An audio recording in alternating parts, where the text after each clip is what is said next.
Hello guys, मैं हूं नवीन और शुरू करते हैं हमारी वीडियो की तरफ। और आज हम बात करेंगे यूपीआई ट्रांजैक्शंस की। वो ट्रांजैक्शन जो कि हम डेली करते हैं, कभी हम वेंडर्स को करते हैं, कभी शॉपकीपर्स को करते हैं। तो ऐसा क्या हो सकता है कि हम जो ट्रांजैक्शंस डेली बेसिस पे करते हैं, क्या हमको इनकम टैक्स के नोटिस आ सकता है इसकी वजह से?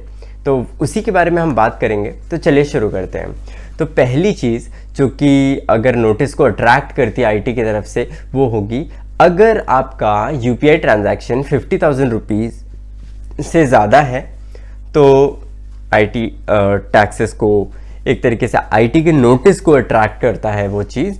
अगर आपका यूपीआई ट्रांजैक्शन 50,000 रुपीज़ से कम का है तो डेफिनेटली आपको डरने की ज़रूरत नहीं है। कोई भी तरीके का इनकम टैक्स का नोटिस नहीं आएगा आपको, क्योंकि इसकी प्रोबेबिलिटी बिल्कुल नेग्लेजिबल है। 50,000 रुपीज़ एंड अबव का ट्रांजैक्शन है आपका, तो आपकी प्रोबेबिलिटी थोड़ी सी बढ़ जाती है और डेफिनेटली वो सभी का हो जाता है 50,000 रुपीज़ एंड अबव का ट्रांजैक्शन यूपीआई के थ्रू।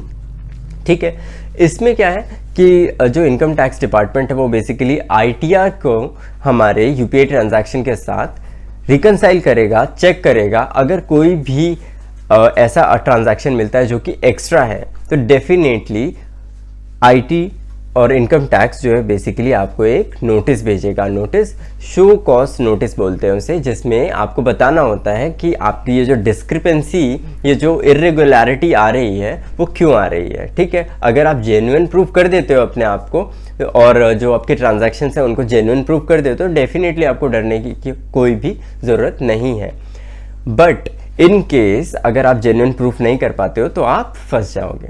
ठीक है, अब होता क्या है कि अगर आपकी इनकम जो है 50,000 रुपीज़ एंड अबव की है तो वो अंडर सेक्शन 56 जो कि गिफ्ट टैक्सेशन के सेक्शन है इनकम टैक्स में, तो उसके अंदर आपको जो है पेमेंट्स करनी पड़ती है, आपको टैक्स भरना पड़ता है। और ये आपका income under the head of other sources में भी आ सकता है या फिर कैजुअल इनकम में भी। ठीक है, तो इन दो चीज़ों में ये बेसिकली फॉल करता है और टैक्सेशन उस हिसाब से लगता है आपका।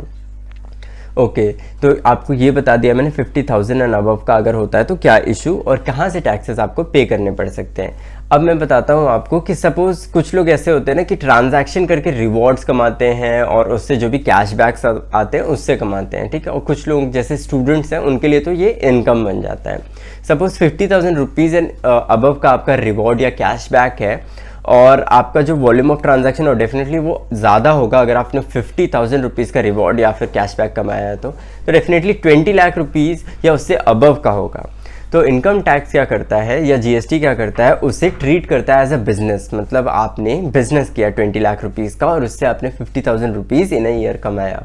तो इनकम टैक्स कहता है कि अगर आपने 20 लाख रुपीज़ एंड अबव का बिजनेस किया है तो आपको उसके ऊपर जो है जीएसटी देना पड़ेगा।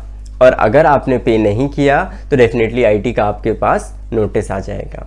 इसीलिए इम्पॉर्टेंट है कि आप वॉल्यूम की तरफ ना जाएं, अपने सेविंग्स अकाउंट में एटलीस्ट इतने ट्रांजैक्शंस ना करें जिसकी वजह से आपको फंसना पड़ जाए। ठीक है, अगर आपको स्टिल वही काम करना है, वही चीज़ें करनी है आपको, तो आप ऐसा कर सकते हो कि आप अपना करंट अकाउंट ओपन कर सकते हो। उसमें भी अगर आपका आईटीआर और यूपीआई ट्रांजैक्शन मैच हो जाती है तो कोई इशू नहीं है। स्टिल अगर मैच नहीं होती है तब इशू जनरेट होता है। इसीलिए इरेगुलरिटी, किसी तरीके की इलीगल एक्टिविटी, इस तरीके का काम आपको नहीं करना चाहिए। ठीक है, बहुत तरीके कमाने के, ये तरीका आपको यूज़ नहीं करना चाहिए। तो यूपीआई ट्रांजैक्शन में अगर 50,000 से नीचे का आपका ट्रांजैक्शन, डेफिनेटली आपको किसी भी तरीके का नोटिस नहीं आने वाला है।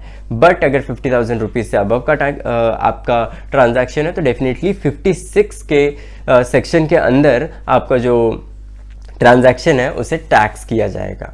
ठीक है, तो इस पे ध्यान दीजिए। इसके अलावा कोई ट्रांजैक्शन के ऊपर कोई भी नोटिस आपको इस तरीके से नहीं दिया जाता है अगर आपके पास कोई भी इरेगुलर एक्टिविटी डिटेक्ट नहीं की जाती है तो। स्टिल अगर आपके पास कोई भी क्वेश्चन है तो आप डेफिनेटली आस्क कर सकते हैं मुझसे। Thank you so much.